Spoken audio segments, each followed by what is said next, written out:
Hello, everybody. Welcome to Nintendo Expansion Pass here on Boss Network. I'm your host, the enlightened, excited Eddie V. Joining me is the one, the only bossman himself, Mr. Corey Dirrig. Hello, good sir. Hello, Edward Varnell. Hello. uh, we have a very interesting topic because it's almost close to 1 year that the Legend of Zelda Tears of the Kingdom has been out for Nintendo Switch. The game was released on May 12th, 2023, and we had some thoughts about this game after its initial release, and we were talking about it in our Nintendo Power Block episode, and it kind of got me thinking because Tears of the Kingdom was trending this Sunday, and I was just kind of like, this is very interesting after this game been out that it's still trending. People are still talking about it. People still have a variety of thoughts about the game, and I kind of feel like a certain way towards Tears of the Kingdom that I think, of course, I feel like it's better than Breath of the Wild, in my personal opinion. But I have a different idea about this game. But Corey, I'm gonna pass it to you for a quick minute. Um, what are your thoughts about Tears of the Kingdom? Like, how do you feel about it now after it's been out for close to a year? Yeah, so my thoughts are a little conflicted, and it's going to come out like I think this game, like some negative thoughts on the game, and it's not meant to be that way because I actually think in every conceivable way it's better than Breath of the Wild, right? Mm-hmm. Like from a gameplay standpoint, from a story standpoint, I think the story is 100 times better. I think the characters are better. The opening sequence is much better. Um, my thing is that if you never played Breath of the Wild, I wouldn't bother playing Breath of the Wild. I would jump into Tears of the Kingdom, actually. Mm-hmm. And if you want caught up on the story from Breath of the Wild, those memories are in YouTube videos. You can just go watch them, right? I mean, it's not a lot of as much as I love Breath of the Wild and how much that game means to me and us and whatever, I think Tears of the Kingdom is better. With that said, if you did spend a lot of time in Breath of the Wild, like I did, like you did, like most people did when the Switch came out, Yes. I think what's missing with Tears of the Kingdom is the magic of what Breath of the Wild gave us. Because we almost literally have done this before, right? It's the same world. It's literally the same map with new kind of, wrinkles in it, right? Obviously the underground stuff and the sky islands, like those are all there, right? It gave us proper dungeons this time, which are great. But like essentially like, oh, they gave us new shrines, which are, just variations of the other shrines. These powers are similar enough but different enough. Also, it depends on if you like the building mechanics or not, which I'm not somebody who likes the building stuff.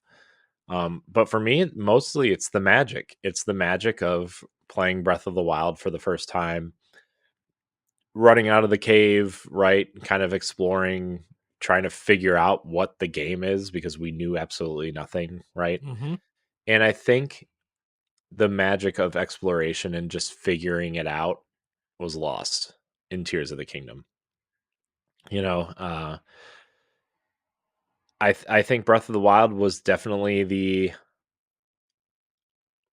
there was something really special about it, and I don't know if it's because people tie it to the Switch and how popular the Switch is, or I mean that was the first game a lot of people played on the Switch, right? I mean Yes.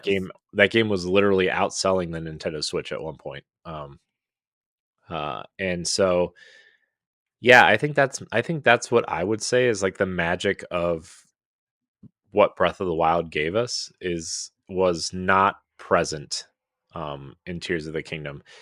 And not that Tears of the Kingdom isn't a special game, right? I think it's incredibly well done. I think the story is awesome. I think the new characters they introduce are awesome. I think Ganon is scary. Like, I think this is the first time I've been scared of Ganon in a very long time, if ever, right? I think um I don't remember the last time I was this scared of Ganon. I don't know if I ever have been that scared. He's just so imposing and scary, and I think the voice acting helps a lot with that, right? Matt Mercer did a great job of voice acting the character. Yes. Uh and just watching him do things within the memories that are scary and imposing and powerful, and that's what you want a villain to do, right? You want them to be that. And so um yeah, I think from that perspective, if you're aiming for wanting a story, a good Zelda story, this is probably the best one since Skyward Sword, I would say. um but like I said before, if you're into the gameplay stuff and exploring and stuff, like, and you played Breath of the Wild, this doesn't offer a lot new in that from that perspective. And so I think that's where I'm going with it. Is just the magic of figuring it out and finding your way through the world is gone in this game if you played Breath of the Wild. you know and even if you didn't play Breath of the Wild, just from listening to people who played it, like, this is what the game is now. This is, the shrines are great, the divine beasts were okay. um but yeah, I mean, I I would actually say, if you haven't played Breath of the Wild, you should just go straight to Tears of the Kingdom, in my opinion, because I actually think Breath of the Wild will ruin Tears of the Kingdom for you. Yeah. Well, I think with Breath of the Wild, because it is a new direction for the Hmm. Legend of Zelda series. Like, if for those who have kind of like followed the series in a sense, um you got the top down view with a little bit of the 2D with Zelda 2. But you had the, kind of like the Triforce era with it. And then once you get to the N64, you start getting like the 3D Zeldas that doesn't focus so much on the Triforce anymore. It focused on like different parts, the elements and three pieces and stuff, and doing a dark and light kind of transition in some of the games. Hmm. Even with Wind Waker, that's kind of how they kind of somewhat return back to the Triforce in a little bit, but it wasn't. Ed's dying, Sorry, everybody. He's sorry, choking on brother. something. He did this before we started recording too. He's just falling apart, everybody. Excuse Keep me. Ed in your prayers. Um, Yes.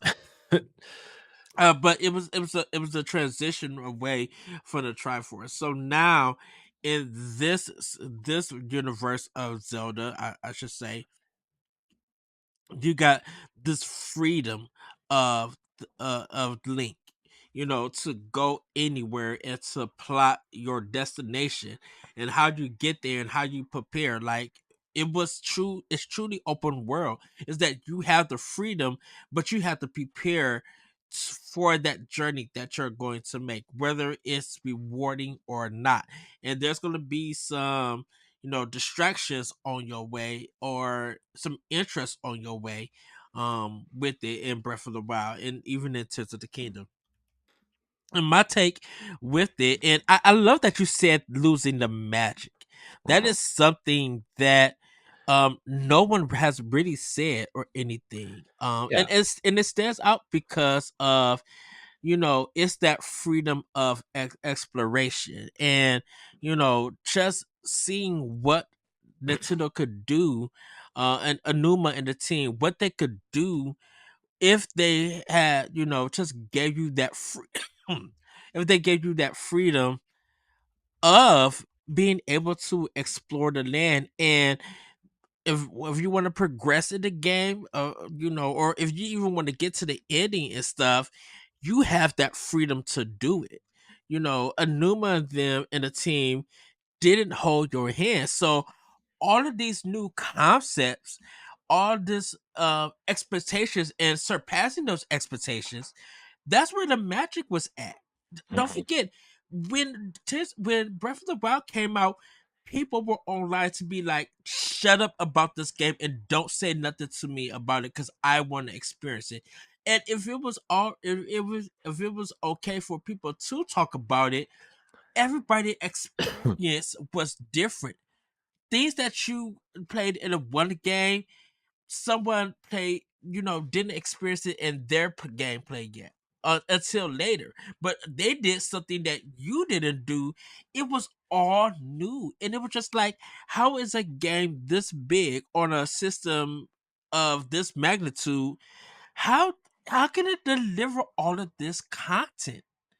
Mhm. And that's what Breath of the Wild presented. And then with Tears of the Kingdom, they expanded that to give you more freedom out of different places, but it didn't feel the same because it was just like, okay, we already got this expectations and we got this feel of it. And for some people, they don't have that same feeling with Tears of the Kingdom in that game. Mhm. Great, phenomenal game, and great narrative of a game that's being told, which differentiate from Breath of the Wild. That Breath of the Wild really didn't have a narrative because everybody was into that openness and exploration. With Tears of the Kingdom, you got a great story. You got a narrative, stuff that people wanted from Nintendo. Once again, people want stories for Nintendo, and when they deliver it, it's something that is going to be memorable or not. And from my takeaway, with it after being a year, and stuff, I really think, and this is kind of different from where me and Corey's coming from. I really think now that it should have got Game of the Year from like the Game Awards, and no disrespect to uh not Diablo 4, but Baldur's Gate. Baldur's Gate and stuff. But I think, I'm just not seeing. I mean, Baldur's Gate had a lot of talk, even when it got released on Xbox and just released on PlayStation, and in all of these places, like, people are still talking about it. But yet, Tears of the Kingdom is still trendy, and people are still showcasing videos, people are still doing artwork, people are still using that game as experiment. There's a college who is going to their engineering course is going to be using Tears of the Kingdom for like experiments for their students and stuff. And it's kind of amazing that a game that didn't win Game of the Year is still being talked about. It's still making sales. Like, the game is still selling and stuff. And Yeah. Well, I mean, it's Zelda though, right? I mean, yeah, all these games are still selling. It's kind of funny because like all of these games are just like out there, right? They're just happening. And um Zelda is one of those games. I mean, it's the same thing we talked about with Breath of the Wild though. Is like that game just kept selling. It's still Breath of the Wild is still selling, Like I think yeah, even if you didn't play Breath of the Wild, like I wonder how many people played Tears of the Kingdom and then went back to Breath of the Wild, right? Like I wonder what that number looks like, right? Because um I think the difference between Breath of the Wild and Tears of the Kingdom is even though they're the same game, they are pretty different in terms of I mean, even the way the games open, right? Like yeah, Breath of the Wild, you run out of the cave, they teach you how to like climb up the wall and use the Sheikah slate and you're out. You can go do whatever you want. Whereas Tears of the Kingdom, which is actually something I really appreciated, um, was there is a linear story beat that you have to play through before you get out into the world. And even when you get out into the world, like, yes, you can technically land, right? But I mean, well, actually, you start in the Sky Islands and you have to do the story stuff for the Sky Islands before you even get to the ground, right? And yeah, then once you get to the ground, you have to go to that central town. I forget what it's called. Sky, what's it called? Sky something. Um, the lookout something. Yeah. And you go there, right? And then you have to talk to Pyra in the or Pyrrha in the scientist there, right? And then you go off, and then it tells you where the story beats are, which is also a very nice thing. But like that's what I'm saying though, is like the magic of the exploration and figuring out what to do is gone. And I think they did that on purpose based off of feedback, right? Because Yeah. I it is a little frustrating when you don't know where you're going. I like that it gave you the option to either follow the story stuff or go explore, right? I think Tears of the Kingdom does that masterfully. Mm-hmm. Um, but that also eliminates the, like I said, the magic of figuring it out, or oh, technically I can go over here, and if I'm good enough I can get my way through it, but I'm clearly not supposed to be here yet. Let's go explore somewhere else, you know. So um so yeah, I mean it I guess it just depends on what you want and where you start. You know, I think Yeah. and I actually think a lot of this, as much as we wanted a direct sequel to Breath of the Wild, I actually think that may have been the wrong move for or not, well, clearly it's not the wrong move because they've sold 25 million units of this game. But Sure, but I think they did what was it 10 million I when mean, it came? I think it's I don't know. I think they're at the 25 million mark at this point though. But I mean, when the game first released, I think they Oh, did. I don't I, remember. I They think were it was doing bonkers numbers though, as Ed would say. Um yeah, because they but hit a high number on their first day of sales when yeah, that game came out. yeah, but I think in terms of like recapturing that magic, Hmm.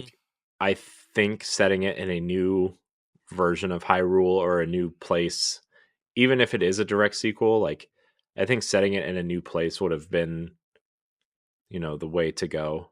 Although, you know, it's so funny because this game still took 6 years to come out, and they used the same map and the same animations, right?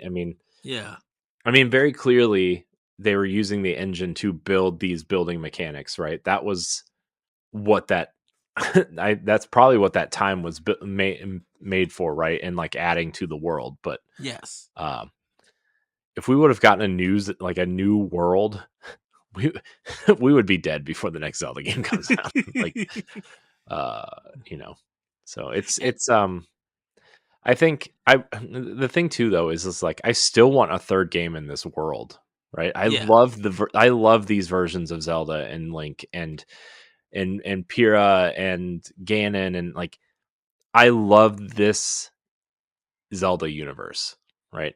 I love the world. I love the characters. I love the story they're telling. I love the zone. They finally introducing the Zonai. I love all of it. Um, and I would love a third game set in this world. I just want it set somewhere else, you know? I think the thing about it is that, and I'm gonna make a Grand Theft Auto not comparison, but I'm gonna use that. Is that yes, the GTA games have evolved, no, not evolved, but they changed their settings, Hmm. and people love those games for what it is. Like, and they barely don't have to change anything. Like you mentioned, changing a setting or something. If they change a different setting in Zelda, it Hmm. would be, It would go a long way. It would it go would. a really long way. But I think the setting is I think uh Hyrule is such a world that's, I think it's been through many transitions, and I'm kind of just thinking like, do you actually send do you actually would it I should say this, would there ever be a Zelda game that does not use Hyrule at all? Well, I mean, there's been plenty. Link's Awakening, uh, Majora's Mask. Hmm. Um, I mean, technically, Skyward Sword doesn't really use Hyrule. They use, you know, the Sky Islands, right? Like, there's plenty of Zelda games that don't use the handheld ones Link's for Awakening, DS. uh, Spirit Spirit Tracks and Tracks. Phantom Hourglass. I don't think those take place in Hyrule. No, One of them might, but uh, um, I mean, not so Spirit Tracks, but the other one, Phantom Hourglass. Phantom Hourglass, because that takes place in that version of Hyrule with Wind Waker Yeah. in the So, first. but my point is like you could do Termina, you could do the island for Link's Awakening. You could Mm-hmm. I know Link's Awakening technically Dream, whatever. Yeah. You could give us another land mass. There's got to be other kingdoms than Hyrule, right? I mean, there's got to be other places. I mean, you don't have to stick to Hyrule. I think it would be really fascinating for Zelda to expand past Hyrule. Um, Yeah, yeah, and I think that's the question. If because like everybody know, Tears of the Kingdom was the expansion pass for Breath of the Wild. it started Um, that way. yeah, and then they started getting more ideas, is testing stuff out, and working with Monolith Soft, and this is the first Zelda game literally built up for Switch. Mhm. So, I think there was so much, and then uh trying things, breaking things, fixing those things, like getting the quality up to snuff. Like I think the Zelda team was doing so much and everything that uh I feel like if they tried to create anything new, like a brand new universe or Hyrule or whatever, I think it would have delayed the game a little bit further, and we might have not seen this game until the next Nintendo console because of so much that's happening. We had a question from Todd Oxtra at Nintendo Power Block, and if the Switch was gonna go out of a bang, this game, I think Tears of the Kingdom would have been the bang of the game. Mhm. I did say Pokemon as an answer for that, but Well, I think that like Tears of the Kingdom, like if they spent time and everything to like change, and give us a brand new game that's very different from Breath of the Wild, Tears of the Kingdom might be in that game. yeah, and judging by what we heard at PAX, right? Like this console was supposed to be out this year. It was supposed to be out in March, judging from what we heard at PAX. That's why the Nintendo booth was there to showcase games that were on the new console, and they're just not. It's just not ready. So, um, it's really fascinating to um, see. Oh, this was supposed to be our kind of last hurrah while we start ramping up games and marketing, which would have been really interesting to see stuff like Paper Mario and Luigi's Mansion kind of anchor whatever new game is coming, right? Like Yeah, the launch game.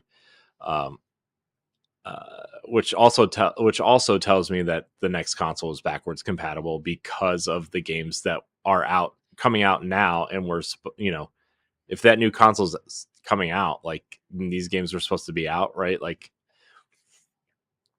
anyways, I think yeah, I just think where were we going with this? Yeah, it would have been really interesting to see Breath of the Wild kind of be the last hurrah for the Switch, right? Tears of the Kingdom. Tears of the Kingdom, sorry, yeah. So I don't know. It's interesting to think about. Yeah, and it's to have pretty much with Switch, it's now at this point in time the ultimate Zelda games. Like, of course, it doesn't have Phantom Hourglass and it doesn't Hmm. have um Spirit Tracks Yeah, because where's my train? you know. But like, if we do get Wind Waker and Twilight Princess, it would have most of the console games on there, because we got Zelda 1 and 2 Mhm. for NSO. I mean, on the Nintendo side, we got Link to the Past, and Link Between Worlds we don't have on Switch. um Link to Yeah, the Past, we have that on the Super Nintendo side. We got Majora's Mask and Ocarina of Time for N64. We got Link's Awakening DX and the original version, I believe, on for the Game Boy. So like Game Boy Color. Yeah. And then we got Skyward Sword that you could buy. We got Link's Awakening, the remake. Breath of the Wild, Tears of the Kingdom, like Hyrule Warriors 1 and 2 uh on there. So like we have a lot of Zelda that you could play on Switch. And so if Tears of the Kingdom was that bang to end the system, I don't even think we probably would have this conversation because it will definitely be a new experience away from Breath of the Wild and everything. Hmm. And it's just like in in a year that if that was the case, like it- like let's just take this year, 2024. If Microsoft wasn't doing what it's doing now, and we just found out that Sony isn't really like releasing first party stuff, Tears of the Kingdom may be the game that saved just 2024 or and Nintendo alone and It's everything. it's so funny because you like I was listening to a PlayStation podcast the other day, and they were talking about how like so it's Sony is happy that Spider-Man sold like 10 million copies or something, Hmm. and like they're just like, but then you go and look at like Nintendo's sales, and they have something like Animal Crossing that sells 40 million units without blinking an eye, or even Luigi's Mansion 3 sold like 17 million units or something, and they were just like Sony excuse my language real quick, but this was a quote from the podcast. They were like, Sony would shit their pants if one of their games sold 15 million units. I'm just like, well, yeah. I think God of War is probably the game that has sold the most for them, and I think God of War sold 20 million. Hmm. But then you have stuff like, The Last of Us selling like 8 million, and Spider-Man selling 10 million, which Spider-Man kind of surprises me a little bit that that's that low, but also like the PlayStation 5 hasn't sold nearly as many units as the PS4. So, and we've always said that Spider-Man's probably going to have a long tail, especially if they're going to have that Venom expansion that was leaked, and like the X-Men, and the all this stuff that supposedly is coming from Insomniac being the Marvel studio for the next 12 years, which Yeah. kind of sucks in its own way. But And yeah, because uh, like I said, this is not a knock against Microsoft or Sony or anything, but I'm just like, if you're going up against a Nintendo IP, most likely at this time, Nintendo games are definitely going to win. They don't have to sell big in their first time, because if they do, the expectation is that big sales continue. Like, Mhm. of course, the Spider-Man sold super well over Super Mario Brothers Wonder, but Wonder is still staying on the list of games being sold. I don't know. I think Wonder has outsold it at this point. It may have. I'm looking that up. Uh, Mario Wonder sales figures. We're gonna get these updated figures soon. yeah, it felt. Mario Wonder. Um, this was as of February. Mario Wonder has sold 12 million units, Okay. so it's getting up there. I fell off that game so hard. I wanted to like that game more than I did. I gotta just pop it back in and continue playing. Yeah, maybe that's I it. do enjoy that game. Like I said, 23 had so much greatness across the board. Like from PlayStation to Microsoft to Nintendo, like triple A first party and third party games was major. The only ones who were missing were indie games. So there was just a lot to play, definitely in October, Mm-hmm. and everything. So it's just like everybody now is catching up in Yeah. a sense. And even with Tears of the Kingdom, people are catching up because as much as Baldur's Gate 3 is such a phenomenal game for people who have played it and picked it up and love that game, Tears of the Kingdom is still it's still being talked about. It's still coming out of people's mouth. It's still getting artwork. It's still being showcased. Like there's so much of the not I won't say fandom. There's so much of content is just coming out of that title alone. Still to this very day, and it's only been a year. And I'm Hmm. like I said, I'm not knocking Baldur's Gate or Litharian Studios. Hopefully I said that right. I'm not knocking them on making that product, but you would think of a game that is Game of the Year material would still keep you talking. Because when Breath of the Wild won this Game of the Year, it was still being talked about sales and showing, and people were still thinking about that game until Tears of the Kingdom came out. Hmm. So it it just it kind of just amazes me that regardless of what people think about Tears of the Kingdom, it's very impactful. Um, just for gamers and Nintendo in general. Like I still think that game is very impactful and everything. But like you said, Corey, I in a way I do agree with you that it lost its magic.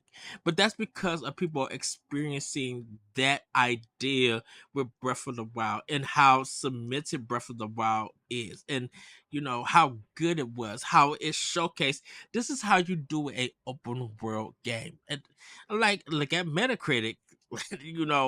Both games are like in the 90s. No one was touching Breath of the Wild after it came out. And if Hmm. people were touching it, they're gonna be like, "Are we have to? th- You had to match it or surpass Breath of the Wild," and people were not doing that Hmm. for open world sandbox games. You know. Yeah. So I just I don't know. I think Nintendo innovated in a lot of ways with their open world. I also think there are games that maybe do it a little bit better. Mm-hmm. Um, but again, it's all about the execution of the world that you're building, right? And so, I think a lot of people point at. I think. Let me back up a little bit. I think people used to look at Bethesda as the pinnacle of open world games, right? Mm-hmm. Yeah. I would say Fallout 3, Skyrim era Bethesda. When Fallout 4 came out, right, people were really excited for it. And then people got really disappointed in it. Why? Because games like The Witcher, Metal Gear Solid 5, and even, games before that did open worlds or open-ish worlds better, right? And had surpassed Bethesda in a lot of ways. And even with Starfield now, right? Like Mm-hmm. it's still, yeah, you can go to all these planets and stuff, but it's still like instead of walking to the next town, you just fly your spaceship there, right? It's not like and it's still a Bethesda game. And people like that, and great. I'm happy for the people that like it, right? Those games aren't for me, they will never be for me. Um and I know I'm in the minority of that. But there are a lot of games that have done open worlds better, right? I mean, even now, like, yes, Breath of the Wild is one of them. I think Assassin's Creed does it very well. I know people like to hate on those games, but I actually think Odyssey and Valhalla do that very well. Mm-hmm. Um, People still go to Assassin's Creed too. Like if we're talking about like an open world sandbox game, Assassin's Creed 2 is the first one that comes out. um, I think I think current man, I lost it now. But there are a lot. My point is there are a lot of different types of open worlds, and I think a lot of companies have learned to execute their versions of open worlds Mm-hmm. better than others sometimes. But also it comes down to preference. But yes, I agree. I think Nintendo created an open world that was interesting, that was inspired, but also innovative, and also inventive in a lot of ways. And I think Tears of the Kingdom took that to a new level, and I think they are both wonderful video games. I think they are both deserving of being played. Yeah. But if you could only play one, Breath of the Wild for me is the best, is my favorite game of all time, I think. But Tears of the Kingdom, from a gameplay perspective, from a story perspective, from a character building perspective, is better in almost every way, I would say. But like I said, it's the magic that was gone for me. So if you never played those games before, I would say jump into Tears of the Kingdom. For me, if I ever replay these games at some point, it's gonna be Breath of the Wild. Hmm. And I think for me, it's going to be Tears. And like I said, I love Breath of the Wild. Will always love that game. Um, but I think Tears for me was just like I was stopping to laugh. I was getting scared because a tree came out and started chasing me. Oh Like yeah, those trees, dude, they'll get you. like it there was just so much to that game that I did not expect. And the music that I and some of the towns in Tears of the Kingdom that I literally stopped just to listen. And it really made me think to be like, ooh, Anuma, you guys. I'm like, what you guys would do if you guys are giving power like Horizon Forbidden West PS5 or PS4 Pro power. Like, what would you guys do? And shout out to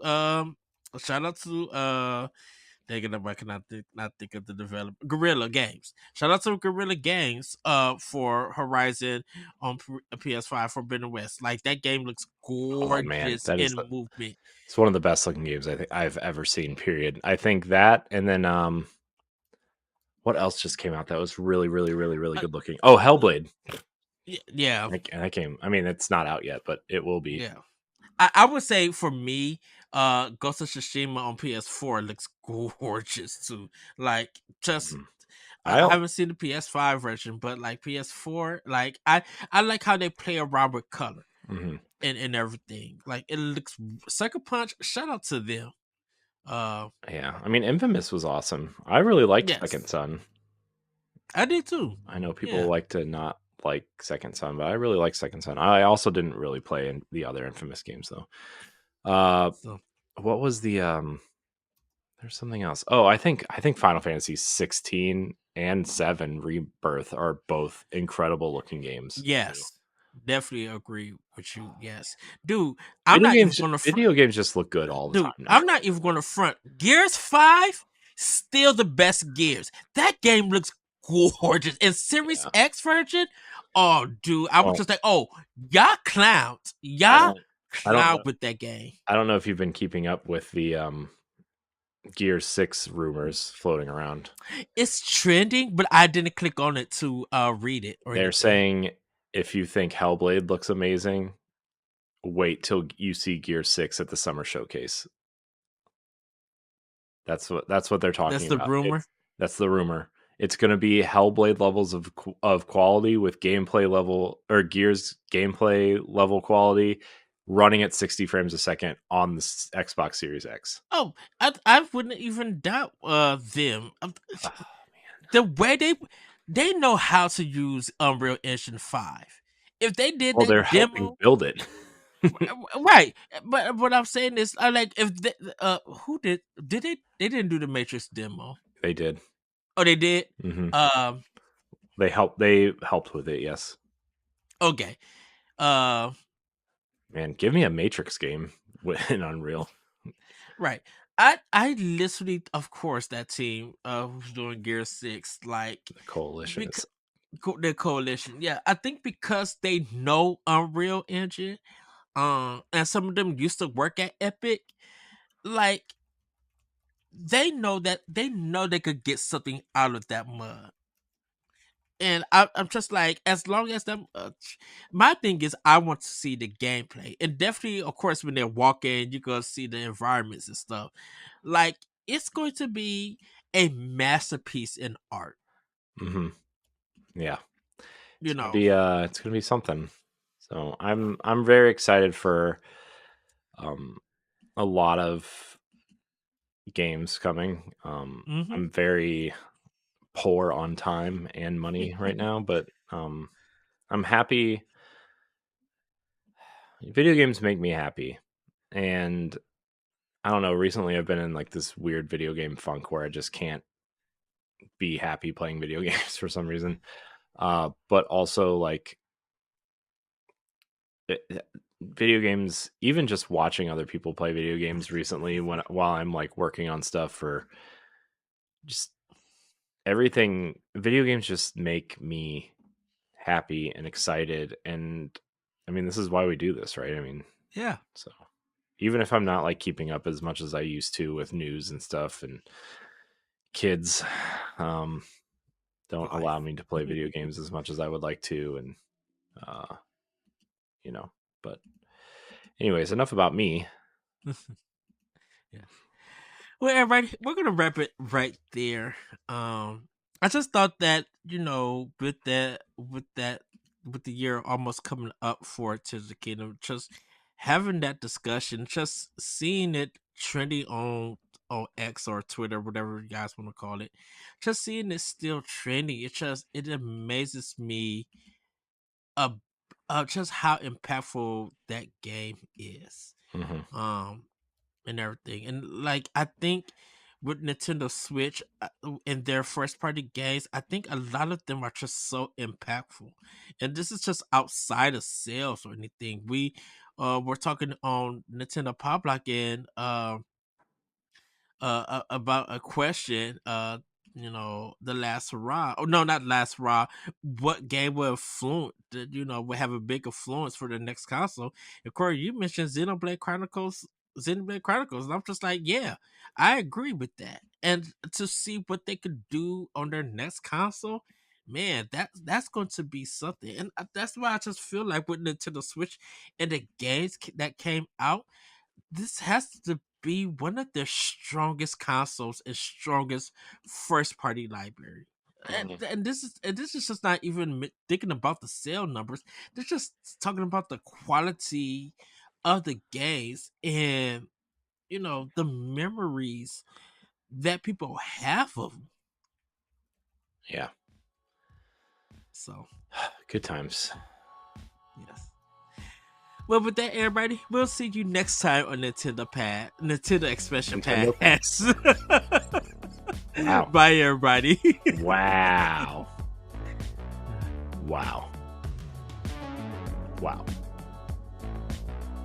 If you want to see how you can become a Patreon producer, head on over to patreon.com/BossRushNetwork. The Patreon producers for this month are Adriel Munger, Austin Campbell, Celeste Roberts, Christian S., Sana Dirrig, Francisco Santillan, Matthew Keel, and Todd Oxtra. Thanks for your continued support of the Boss Rush Network.